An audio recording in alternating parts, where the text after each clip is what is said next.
Welcome to the Salmon Runs YouTube. Enjoy the video. In this video, I will show how to start a BMW X5. First, confirm the key fob battery is charged and keep the foot on the brake. If you have keyless ignition, press the brake and press the start/stop button until the engine engages. For older models, insert the key and turn to run while holding the brake. If the engine does not start, check neutral, battery health, and fuel level before troubleshooting further. If your BMW X5 does not start, stay calm and methodical. Begin by checking the 12V battery and jump start if necessary, while following safety steps.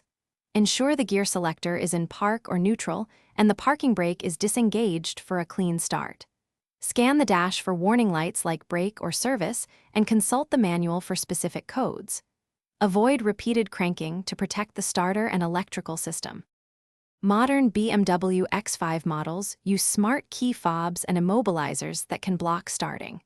If the fob is unresponsive, try the backup display key or replace the battery and reprogram if needed.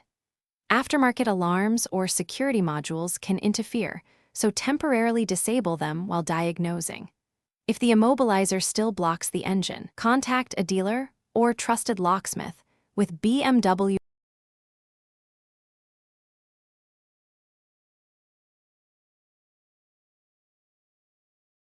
Thanks for watching. Consider subscribing if we helped you.